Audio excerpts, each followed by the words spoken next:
ጋር ተባልግ ነበር አይደል? አንቺም እኮ እኔን አስቀምጠሽ ከካሌብ ጋር ነበርሽ። እባክሽን እርጅኝ ሄደን። ኧረ ቲና ትንሽ ውፍረት ይኖርሽ። እየጠየቅሽኝ ያለው ነገር እኮ ገንዘብ ወይም ቁስ አይደለም። እዚህ ጋር ኑሮ የለም። እኔ ወዳለሁ። ለብቻዬ እንድኖር ብትተይኝ ደስ ይለኛል። አንቺ ምንድን ነው ያፈቀረችው? ሰው ነው። ይህ እኮ በጣም ደስ የሚል ዜና ነው። ያም ነው ምኞቴ። ሀሳብሽ ጥሩ ነበር። ሰሞኑን አልቀድም ያለሽ ክፉ ሴት አጋጥመኝ ትዳር ቤት በኩል ላስብ ንገረኝ። አይ አሁን አይደለም። እሺ ትችያለሽ። ካሌብ ልፋስ እንደቀበል ትፈቅጂልኛል? ቤተሰባለሽ እንዴ? ምን ማለት ነው? እኔ ይቅርታ ጠየቅኩኝ አይደል እንዴ? እኔ ቤተሰብ አካል አይደለም? አላሳዝናችሁ? ጭንቅላቴ ላይ ውሃ የደፋሽውን ወይስ ከዳኒ ጋር ፊቴ ላይ ስትዳሩ የነበረው?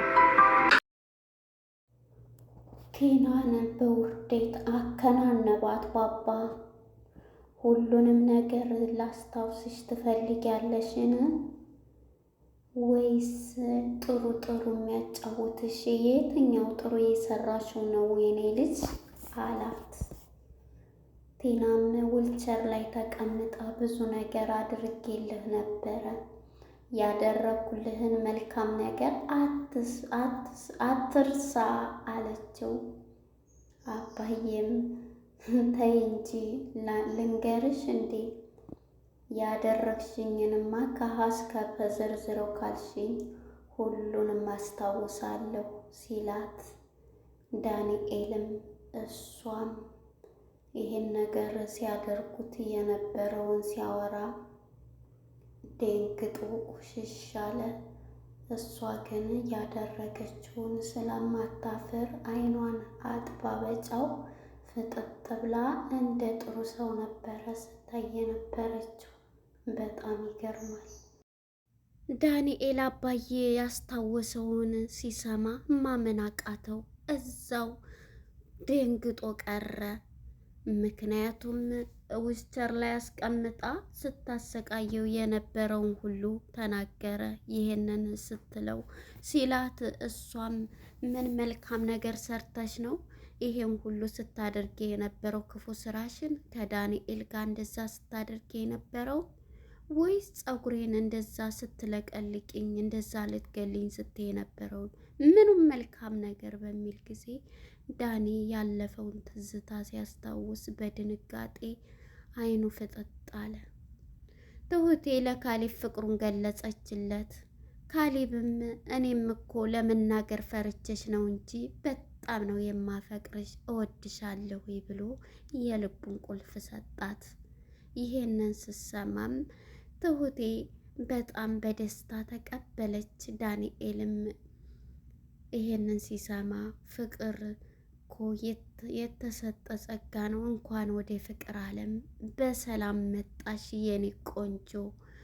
ማንን ይሆን እድለኛ አንቺን ያፈቀረ ያፈቀርሽው እያለ አባዬም ድል ባለ ሰርግ እድርሻለሁ ምን ቸገረሽ እያለ ነበር። ፍቅር እንደያዛት ለአባቷ ለአባዬ ተናገረች። በጣም ደስ ይላል እኮ እያለ ተቀበላት ፍቅሯንም። ሰላም ጤና ይስጥልን ውድና የተከበራችሁ የቻናሌ ቤተሰቦች እንኳን ወደ ቻናል በሰላም መጣችሁ። ትሁት ክፍል 45 ተለቀቀ። ወደ ክፍል 44 ስንመለስ እንግዲህ ቁማ ልትድር ያሰበችው እንግዳ ይመጣል ብላ ቲና ምግብ ሰርታ ሁሉን ነገር አዘጋጅታ በጉጉት እንግዶችን እየጠበቀች ነበረ። ይህንንም አባዬ ሂጅና ተቀበያቸው እንግዶች ከበር ላይ ነው ያሉት ሲላት፣ አንተ ብትሻል ነበር ብላ ነበር። እንግዲህ ከፍታ ስታይም ዳንኤልና ያልጠበቀቻት ቲና ሁለቱ ጓደኛሞች ፍቅረኛሞችን ነበር ያየችው። ያንን ስታይ እየሮጠች እያለቀሰች ነበረ ወደ ሳሎን መታ ለቅሷን እያሮጠችው። ይሄንን ያዩት እንግዲህ እንዴ ምን ሆነች ነው? ምንድን ነው? ምን አድርጊያችሁ ነው ግን ይሄ ሁላ ለእኔ ጥላት የሆናችሁት? ምንድን ሰርቼ ነው እኔ ይሄን ያህል ክፉ ነኝ? ምን አደረኳችሁ? እንዴት ውሽማዬን ቀምታችሁ ለቴና ትሰጣላችሁ? በማለት ቤቱን በአንድ ግራ ቆመችው። ይሄንን እየሰሙት እንግዲህ ዳኒ ማን ነው ካሌብ፣ እንዴ እንዳንቺ ቆሞ መቅረት አለበት እንዴ ወንድምሽ? ታዲያ ያግባ ምንድነው ክፋቱ ቢያገባ እያላት ነበረ። ምክንያቱም ለባለቤቷ ለካሊብ ወንድሜ ነው፣ ለቤቱ ሰው ሁሉ ወንድሜ ነው እያለች ነበረ። እነሱም እንግዲህ ይሄንን በሰሙ ጊዜ በጣም እየሳቁባት ስታለቅስ ብር ብላ እነሱም እንዴት ዋላችሁ በማለት እንግዶች ተቃቅፈው ከፊቷ ሲመጡ ምን ቅር ብላ ከለቅሶዋ ተነስታ እየሮጠች ወደ ክላስ መኝታ ክላስ አልጋዋ ላይ ቁጭ ብላ ማልቀሷን ቀጠለች ቲና። አባዬም ከነሱ መሀል ተነስቶ ቁጭ በሉ ልጆች እንግዶች በማለት በክብር ተቀበሏቸው። ምን ቅር ብላ ቲና ትሁቴን ኤዱን በመግፋት እየሮጠች ትሄዳለች። የዚህ ጊዜ እንግዲህ ኤዱንም መታ ቁጭ ብላ አባዬም እየሮጠ ወደ ክላስ ሄዶ አለቀሽ አደለ እንድታለቅሽ ቤቴን ፈቅጄልሻለሁ እያላት ነበረ። እዘኝ እንድታዝኒም ሰጥቼሻለሁ ሲላት ነበር።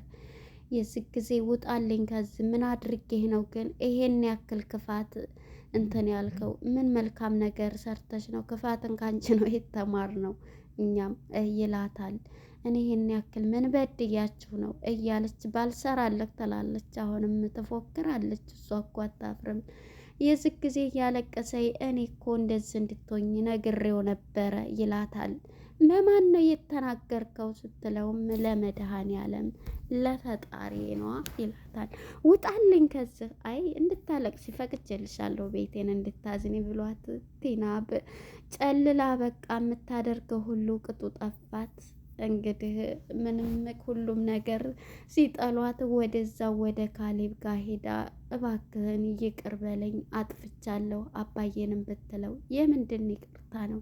ተነሽ ይቅር ብዬሻለሁ። ነገር ግን እኮ ይቅር ማለት ብቻውን ዋጋ የለውም። ነገር ግን እንደ ድሮ ፍቅራችን አጥፍቻለሁ መቀጠል እንችላለን እያላች ነበረ። ሁሉም በፍቅር በይቅርታ ሲታረቁ፣ እሷ ግን የሰራችው በደል በጣም ትልቅ ስለነበረ ይቅርታን ባደርግልሽም መቀጠል አንችልም ወደፊት እንጂ ወደኋላ አልራመድም በማለት ይመልስላታል። ይሄንን ስሰማ እባክህ ብትለውም በፍጹም እንግዲህ ክፉንም ደጉንም የምታማክረው ለዳንኤል ነበር። ዳንኤልም እንግዲህ ከሚወዳት ፍቅረኛው ከኤዱ ጋራ ቀጥሏል ማለት ነው። እሷም እንግዲህ ከማን ጋር ትሆን ብቻዋን ቀርታሆን ውሃ በልቷት ግራ ቀኝ እያለች እየዋለለች ትገኛለች። ምክንያቱም ሁሉም ነቅተውባት ዳንኤልንም እፈልግሃለሁና በማለት ነበር የጠራችው። እሺ ያው እንግዲህ መጥፎም ሆነ እንትኑ ልታማክረኝ አሁን ተጎኗ ነኝ ብሎ ለሚስቱ ለኤዱ ሲነግራት አሁን ገና ዛሬ እየሰማች ነው እያለችው ነበር። የኔም ልብ እኮ እንደዚህ ነበር ስብርብሩ የወጣው እሷ ደግሞ በተራዋ ትሰበር እያለች ነበረ።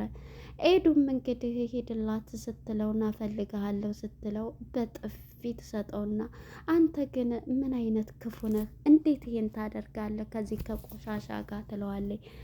ድሮም ከእሷ ጋር ነኝ ከአንቺ ጋር ስምምነት እንጂ ፍቅር የለንም ብሎ ግልጹን ይነግራታል። እንዴት ይሄን ያክል ጊዜ አብረን ስንኖር እንዴት ይሄንን ትላለህ? በማለት ነበረ በጥፊ ስትለው የነበረችው። ይሄንን ሲሰማ እንግዲህ እሱም ይሄ ልትይኝ ልትመቼ ነው የጠራሽኝ እያላት ነበር። ሁለተኛ እሷን እንደዚህ እንዳትይ በኤዱዬ ቀልድ የለም ሲላት ነበር ማለት ነው። ይሄንን ስትሰማ እንግዲህ እሷም ይሄንን ሲላት ትቷት ወጥቷል ማለት ነው።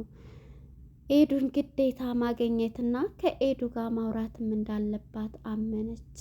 ገና ግን ወደ ትሁቴ ስንመጣ ትሁቴም እንግዲህ እልም ያለ ፍቅር ውስጥ ፉንቃ ገብታለችና ፉንቃዋም ጨምሮባታል። ንገሪው እያለቻት ለጓደኛዋ ለቆንጆዋ ኤዱ ምርጥ ልብ ላላት ለኤዱ እየነገረቻት ነበረ። ይህ እኮ ፍቅር ጸጋ ነው። ስለዚህ ይህን ነገር ንገሪው በግልጽ እያለኝ ነው። እንዴት ሁኜ ነው የምነግረው? በዚህ በቃ እንዲህ እንኳን ባትይ በአክት አሳይው እያለቻት ነበር። እሺ ባልሽኝ እያለች በሩን ከፍቶ ዳንኤል ይመጣል ከድንገት። ዳኒም ሲመጣ ምንድን ነው በሚላት ሰዓት እናማ ዳኒ ትሁቴ ፍቅር ይዟት ነው እያለ እንዴ ታዲያ ይሄ እኮ ደስ የሚል ነገር ነው እያለ ነበር። ማን ነው ግን ያፈቀረችው ይላል ዳኒ። ዳኒም እንግዲህ እንኳንም ወደ ፍቅር ዓለም በቀጥታው መንገድ መጣሽ ይላታል። ተቀላቀልሽ ሲላት እነሱም እንግዲህ በቃ እንደዚህ ነው እያለ በቃ አሁን ምን ታድርግ በቃ ተንገረው ላፈቀረችው እንደዚህ እያሉ ነበረ። እንግዲህ ትሁቴ እንደ አባት የምታየው አባዬን ማለት ነው። አባዬ ሁለተኛ ልጄ ነች ስላላትም እኔ በጣም ነው ፍቅር ውስጥ የገባሁት አባዬ አፈቀርኩ ስትለው ነበር። ልጄ አንቺ እኮ የፍቅር ሰው ነች አንቺ ትሁቴ፣ አንቺን ደግሞ የማያፈቅርስ ባታፈቅሪ ነበር የሚገርመኝ። ስለዚህ አንቺ እኮ ከነስምሽ ከነስነ ምግባርሽ ሁለ ነገርሽ ትሁት የሆነ ፍቅር ቀርቶ ቢይዝሽስ ምን እንትን ይባላል እያለ ነበር። ነገር ግን ወደ ዳኒ ስንመጣ ዳኒ ምንድነው ያፈቀረች እያለ ነበር። ሰው ነው እያላችሁ ነበር ኤዱ ማለት ነው።